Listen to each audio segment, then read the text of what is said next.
right, good evening, ladies and gentlemen. How are you doing tonight? Oh, what a great pleasure it is to have you guys joining us tonight. Of course, this is TV47 Weekend Edition. My name is Kyallo. Are you ready for Say What? I know tonight's going to be a great night. Yesterday, we had a great show, by the way. Thank you to everybody who watched the show. It was so much fun and, of course, really insightful having Sami Kyoko here in the studio. But coming to tonight, of course, we have the top stories of the day. And apart from that, I don't know if you've been following me on social media. I asked a very interesting question about money presents. Would you prefer money presents or love presents? Let's actually just take a look at that. Here's the question of the day. Would you prefer money flowing endless, any chapa? Or would you actually prefer love and presents flowing in your home? That's the question tonight. And of course, we've had so much feedback, but we're looking forward to also hearing from you through our WhatsApp number. Engage us tonight. Let's actually take a look at one or two over here. And thank you so much to everybody, of course, who has been talking to us. Masi Wayua Mulei, you're saying love presents. This will position you in a good place to make the money. All right, I agree to that. Shami Mwas, unasema both because we can't eat love. Hakuna kula mapenzi. We can't eat love, plus if one side fails, I can comfortably rely on the other side. Akili kichwani.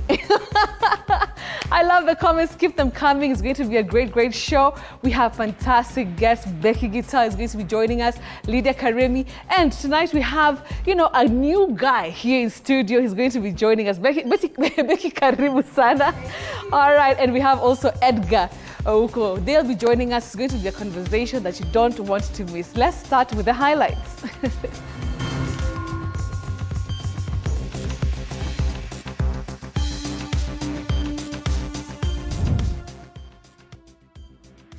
Oburu Oginga takes the ODM leadership contest to Siaya County as a rival faction allied to Edwin Sifuna held a rally in Kakamega despite police saying they had not been formally notified.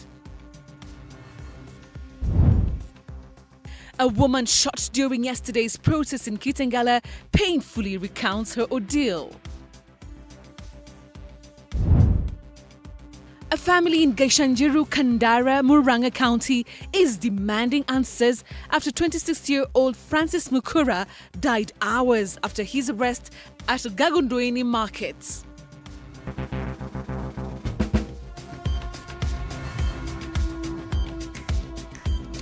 Well, thank you very much for joining us tonight. We really do appreciate your presence. And of course, our sign language anchor tonight joining me is Catherine Simaloy. Let's begin with our top stories tonight. And the Kenya Medical Research Institute says no Kenyan has been cured of HIV despite the global scientific advancements. Researchers note that only 9 people worldwide have achieved HIV remission following complex medical procedures such as bone marrow transplants. Proving a cure is scientifically possible, actually. However, Africa has yet to record a single case of HIV remission. And Elizabeth Atino is here now to tell us more. Take a look. Can HIV be cured or not? This is a never-ending conversation, not only in Kenya, but across the world at large. HIV researchers from the Kenya Medical Research Institute, KEMRI, have maintained that there have been fewer than 10 cases of HIV remission or functional cure, and none is from Kenya or Africa. We interchange the word cure and remission. Remission when we are still not yet sure and waiting to confirm, so we say you are in remission. But there are people that we think, especially the ones that have gotten bone marrow transplant, I know of 9, but the numbers are increasing every day. HIV remission simply means that a person living with HIV maintains an undetectable viral load for a prolonged period without needing antiretroviral therapy. And although the virus isn't eradicated from the body, the immune system is able to suppress it without treatment. According to researchers, the 9 cases of HIV remission were made possible through bone marrow transplants, as was witnessed in some 2 patients in Berlin and London, with no case reported in countries from the global south, including Kenya. Because sometimes it is about being born in the right place at the right time. Are you following what I'm saying? For Adam, what saved him is that he moved from South America to London and got HIV. So it depends on where you catch your HIV. And then he was able to get first-class treatment. According to the World Health Organization, a bone marrow transplant replaces the patient's immune system with cells from a donor who has a rare genetic mutation known as CCR5 delta 32, which makes the new immune cells resistant to HIV. Bone marrow now is just for the super rich. It's very expensive. And it's the mortality alone from that is 20%, as I said. So that's not for us. But what it does, it teaches us that it is possible to cure HIV. Dr. Frederick Sawe says medically supervised treatment interruption in clinical trials has caused confusion among patients and some healthcare workers. To demystify HIV cure, I know the water around HIV cure has been muddied by what has been going on in the press. We've spent the last 40 years telling patients, please take your drugs every day, don't stop. Don't stop. Then I come in now and say, I want to do cure. And it is really contrary to what we've said for 40 years. HIV researchers maintain it is very possible to cure HIV if only countries will invest heavily on research and in strengthening health systems. Elizabeth Atieno, TV47, Nairobi. Nairobi Senator Edwin Sifuna and his Linda Mwananchi Brigade defied disruption after tear gas was fired near the dais during their rally at Amalemba grounds in Kakamega County. Now, the incident occurred just as Sifuna began his address, leaving 5 people injured, while leaders claim the chaos was deliberately orchestrated to derail the gathering. As Apollo Kamau reports, the team has now vowed to roll out nationwide rallies opposing President William Ruto's 2027 election bid.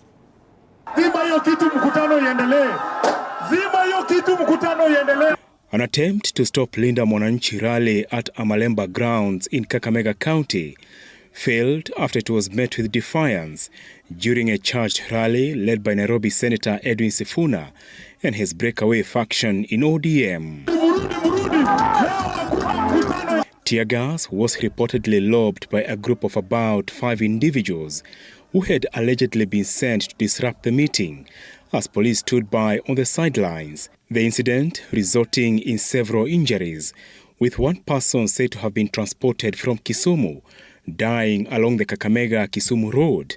Leaders condemned the violence, threats and intimidation, with Edwin Sifuna urging supporters to remain calm and not confront the police. Nyinyi ni kina nani? Nyinyi ni nani? Nataka mseme wasikie nyinyi ni kina nani? Walisema hatuingii hapa. Wametutisha mpaka wanatufuata, wanatuandama kama wanyama. Tear gas haiwezi maliza.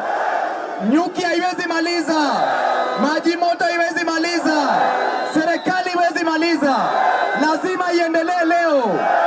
Iendelee, isiendelee.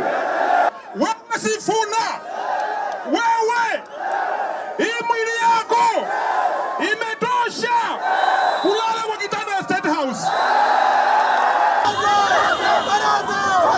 Police had said they were not aware of the rally, while County Governor Fernandez Barasa and his deputy Ayub Savula vowed to stop it, only to be disappointed due to the huge crowd that flanked the leaders from Kakamega town to Amalemba grounds.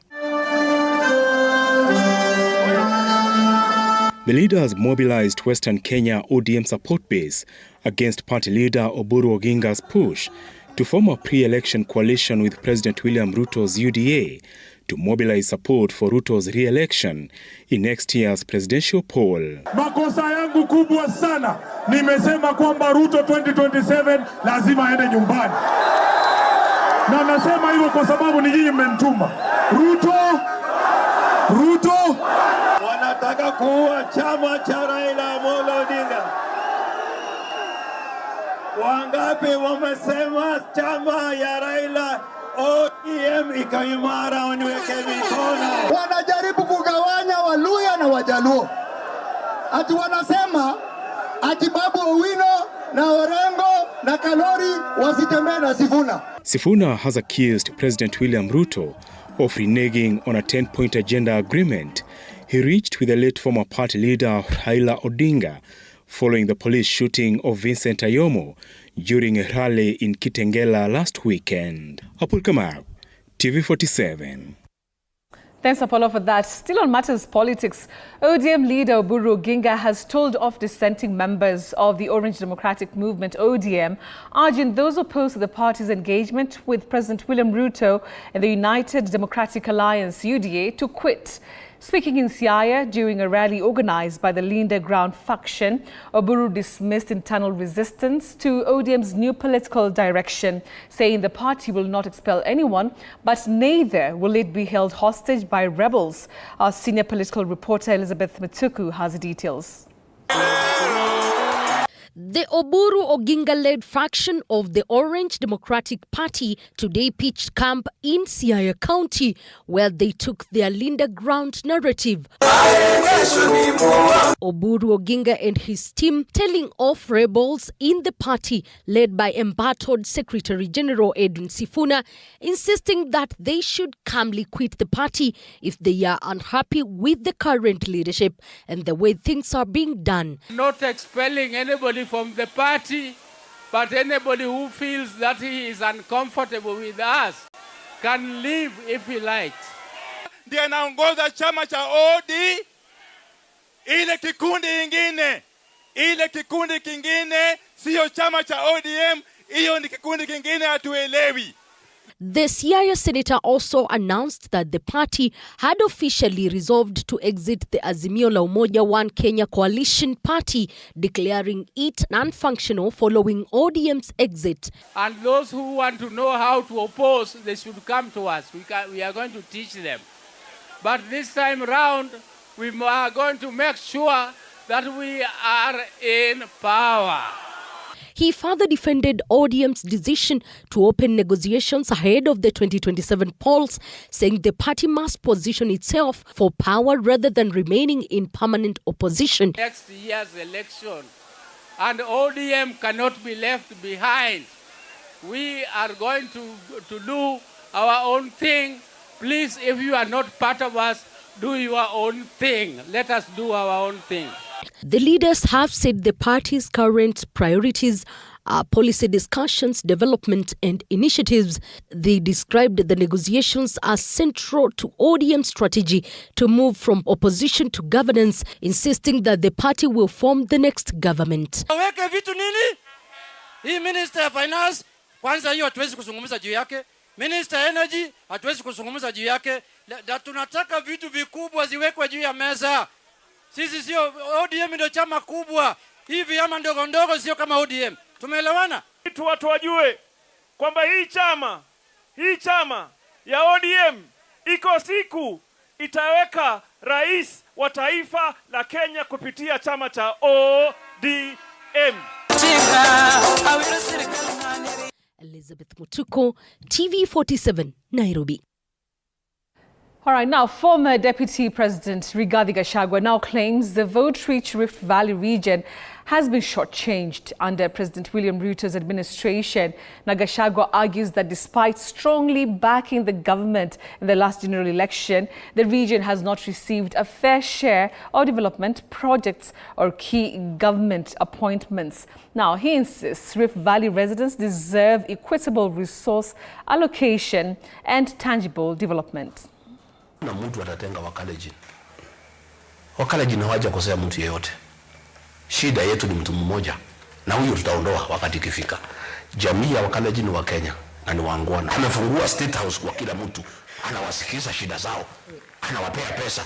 Hata hao Wakalenjin walimpigia kura, kwani hata hao wakija hapa waende Eldoret State Lodge, hata hao wapewe 10,000 waende nyumbani, iko makosa gani? Sisi nasema ndio hii Kenya isimame. Tunataka William Ruto aondoke kwa sababu Mwai Kibaki alileta masomo ya bure, ilikuwa nasaidia wa Kenya. William Ruto amekuwa rais mwaka 3 unusu, ameharibu watoto wako nyumbani. Ndio hii masomo turekebishe, tunataka aondoke. Purity Muhatia, who was shot in the arm during protests in Kitengela, has broken her silence, recounting her ordeal. Now, Purity, who is a mother of one, is now at a loss with no way of fending for her child. Well, this report has been prepared by Fatime Suleiman. Take a look. The mother of one, a resident of Lucky Base on the outskirts of Kitengela, says she was caught unaware while traveling to Nairobi in the company of her friend. Purity says she was heading to Gikomba market to purchase clothes when she was shot. Sikuwa najua gasi iko Kitengela. Kufika Kitengela kushukishwa, tukawa tunatembea na rafiki yangu tuende tuchukue gari ya kwenda Nairobi Gikomba. Kufika harakati ya kutembea tu hivyo nikashtukania risasi imenipiga kwa mkono. Kutoka hapo nikabebwa nikapelekwa hospitali, huko ndio nimetibiwa. Purity has a child to take care for, and now after being shot in the hand, she is at a loss with no means of fending for a child. Nategemea kazi ya kibarua, venye nimeumia hivi mkono, sijui nikafanya aje na mkono ndio ninatafuta. Tension in Kitengela town has been simmering since Sunday following the death of Vincent Ayomo, who was allegedly shot dead by police during the Linda Mwananchi rally. The situation was further complicated by protests from hawkers who are opposing a county government move to evict them. Meanwhile, residents of Kitengela have continued to condemn what they term as the excessive use of force by police during the protests. Wale wanasababisha hii mambo yote ni polisi. Manake Kitengela hakuna fujo, wameshikania mpaka na kanjo. Na hakuna sisi hatuna fujo. A family in Gaishanjiru, Murang'a County is demanding answers after 26-year-old Francis Mukura died in police custody hours after his arrest at Gakunduini Market. Residents have since staged protests calling for justice and police accountability. Munene John tells us more. The home of Francis Mukura is currently a scene of mourning and disbelief. His family members are still struggling to understand how a young man arrested for minor offences ended up dead in police custody before he could stand trial. The family has expressed dissatisfaction, stating they do not accept the official police report that Mukura took his own life. Itakuaje tunakuja mnachukua mtu akiwa uhai alafu mnatuita tunaenda kuona mtu akiwa mochari na kwenda kumuona mnamwekelea kakaba hapa kaba ya kiatu ati huyo mtu ni kujinyoga amejinyoga na kaba ya kiatu. This incident began with an arrest at the local market where witnesses say Mukura was apprehended alongside a friend for the alleged possession of marijuana and a knife. However, the legal process took a dark turn overnight. The family claims they received no official communication regarding the death, only learning of the news from a neighbor the following day. Haiwezekani mtu akienda kwa police station ndio anauliwa huko. Na huko vijijini hakuna mtu anamuua. In Kagundoini, angry residents have been demonstrating for several days, demanding clarity on the circumstances surrounding Mukura's death.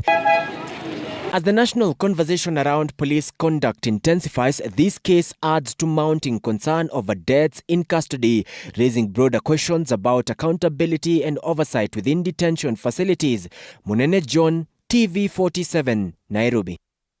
Now, 3 fishermen drowned in Lake Naivasha after strong winds and tidal waves capsized their boat at Kamere Beach on Friday evening.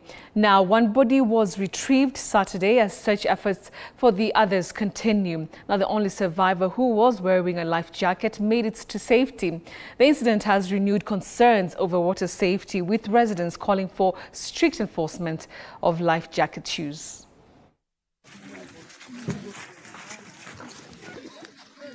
Kulingana na ile wakati alikuwa anarudisha rivers. Sasa hapo ndio waves zilikuwa kubwa. Ikaingia kwa boti, hiyo boti ikazama. Ilizama na nyuma ikainuka. Sasa watu wakaanza kuogelea kutoka hiyo ili wapate usaidizi. Hakuna mwenye alikuwa karibu, hakuna boti ilikuwa karibu. Sasa watu watatu walikosa kupata usaidizi, wakaingia, mmoja wao ndiye alikuwa na life jacket. Lakini mawimbi tujaiona hiyo mawimbi. Ilikuwa kubwa mpaka inafika nje ya beaches, na hata kuna boat zingine hapa ziliadhirika. Kufikia saa 10 nimetokesea kasi napata missed call kwa simu, kupigia mtu simu ananiambia ati Brandon ameanguka kwa maji. Aje ati walikuwa kwa poti, na alienda aje? Si amefanya form 4 last year. Hata ndiyo ilikuwa tarehe 15 mwezi wa 3 afikishe miaka 18. Tunaomba usaidizi hata pia kupitia kwa serikali itusaidie life jacket. The county government of Nakuru supplied more than 600 life jackets to all the boat owners in the lake. Every boat owner was issued with a life jacket. So it is not true that we, the county government, have not assisted the fishermen. We have assisted the fishermen very much. All right, we now move on, and fear and tension have gripped residents near Meade Creek along the Malindi-Mombasa highway after 2 men were found dead under mysterious circumstances. Now, the bodies were discovered at dawn, one in the thicket and another across the road. Now, both had head injuries, with one appearing to have been blindfolded, raising suspicions of foul play. Police from Malindi Station moved the bodies to Malindi Sub-County Hospital mortuary as investigations get underway. Nimesikia hizo habari za watu wameonekana kule Mida, wanaume wawili, mmoja uko barabara upande huu na mwingine uko barabara upande huu, wakiwa wamekufa. Nilikuwa nikielezewa na daktari fulani alikuwa ametoka Kilifi hapo hospitali akija Malindi. Huyo ndo amewaona na kufika kituoni kwetu, huwa ni mtu tunambeba pia. Akaelezea hiyo hali ya kwamba ameona hao watu wawili wa kiume hapo area ya Mida. Now, youth empowerment has received a major boost after the Association of County Students Presidents Kenya and the Global NGO Stakeholders Summit signed a memorandum of understanding. Now, the partnership seeks to give young people a platform to influence policy, access leadership opportunities, and tackle unemployment.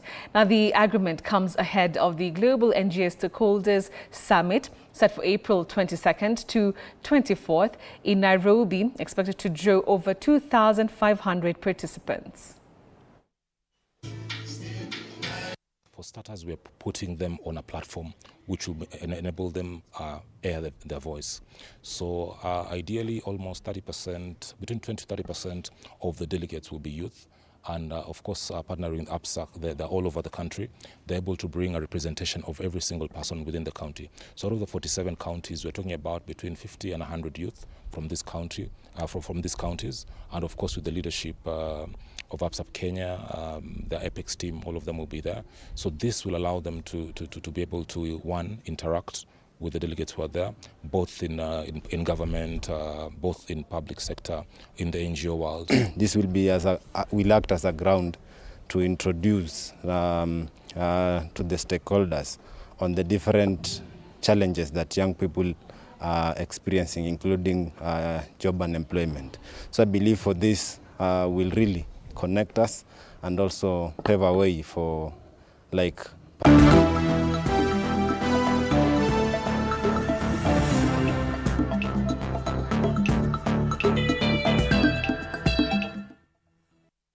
All right, let's now get sporty. And the Sport Pesa Premier League served up a weekend of shocks and statement victories as title contenders tightened their grip at the top while middle table battles intensified. Nairobi United cruised past Bidco United 3-0, while AFC Leopards stunned Posta Rangers 2-1 to keep pressure on the leaders. Bandari FC edged Murang'a Seal 3-2 in a 5-goal thriller as Kariobangi Sharks and Mathare United shared the spoils in a 1-1 draw.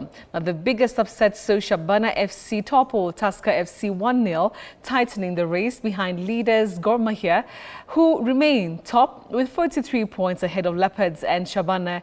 Attention now shifts to Sunday's fixtures, with Gor Mahia set for a crucial clash against KCB FC, Mara Sugar FC hosting Ulinzi Stars.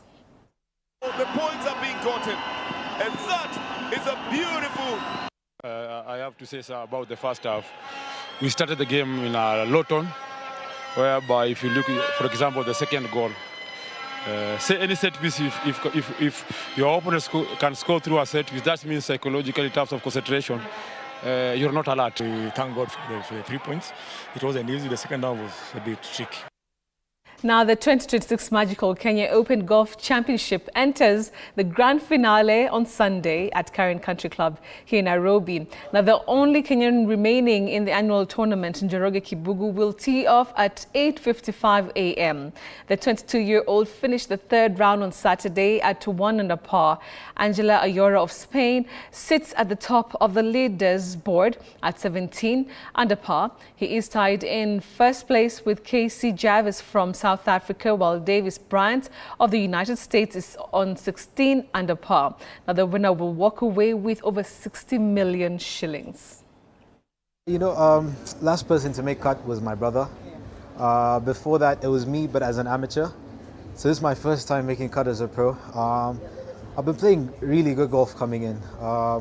It's been really good. I've come off a couple of wins, and I felt like I deserved to be playing in the weekend, and more so contending. I'm not quite there, but I'm just proud to be there in the weekend. That's your word prize, 60 million. Can you imagine what you can do with 60 million shillings? Well, we wish the very best to our Kenyan.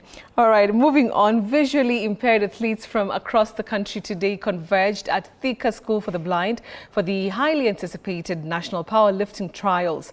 Now, the athletes competed fiercely in the 3 classic powerlifting disciplines: bench press, squats and deadlift, with each lift drawing cheers from coaches, officials and supporters. Now, the trials not only highlighted the growing standards of powerlifting in the country, but also underscored the athletes' unwavering commitment to excellence. Kwa sababu wametuletea michezo hayo shuleni, mimi nasikia vizuri sana. Kwa sababu tumeweza kuparticipate sisi wote wenye tumeparticipate, mimi nasikia vizuri sana. To bring the game in our school, we are ready to represent Kenya internationally. Mimi naweza fanya kitu yenye na feel ina prove disability is not inability kwa hii dunia. Naona wanafunzi wametoka katika shule mbalimbali walemavu, na isipokuwa wanafunzi tumepata pia wale walemavu ambao kutoka kaunti zote 47. Better than our old athletes, and we are happy for that. Nimefurahia, naamini ya kwamba nitaendelea hivyo. And these are visually impaired athletes, and this we are doing here in school because it is our belief that we need to search and nurture these talents. Nimeona watoto wamejikaza na wanafanya vizuri hata kushinda seniors. Kila kitu inawezekana wakijitahidi, wakitia bidii katika unyanyuaji wa mizani. Si kwamba tu wanahitaji kujua kunyanyua mizani, lakini pia wanahitaji kujituma kwa masomo. Absolutely. Well, power to those athletes. Well, moving on, young swimmers made a splash in the capital as rising star Daniel Nurani clocked 2 minutes 1.84 seconds to win the boys under 78 years 100 meters individual event at the Peak Sports Age Group Swimming Championships in Nairobi. Now, Nurani finished ahead of Lucius Njuguna and Telvin Washura, while Kaylee Inabuko triumphed in the girls under 78 years 50 meters backstroke, and Ahana Versani posted a personal best to dominate the breaststroke. Out from the side, girls, out from the side.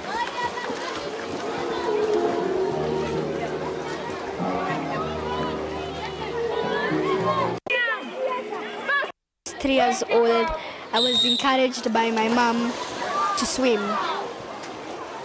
and I actually agreed in swimming. What we are happy about is that most of the schools that are here is their first time to swim in these events.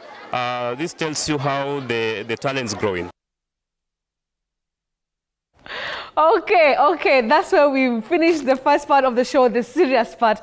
Now, tunaingia maneno ya say what, and I know everybody has been waiting for the topic tonight. We're talking about money ama presence. That is our big question tonight, our question of the day. Let's just look at it, and thank you to everybody who was talking to me and interacting with me when I put it and posted it on my social media. Here it is. Would you prefer money flowing, pesa, or love, presence flowing in a home? Yeah, which one would you want? No, money ama dakhili mapenzi, nini, upendo kwa nyumba? Which one would you prefer? I don't want to say which one I prefer for now. But I'll do that when we get into our discussion. It's going to be a really nice one. Don't go away, we'll be right back.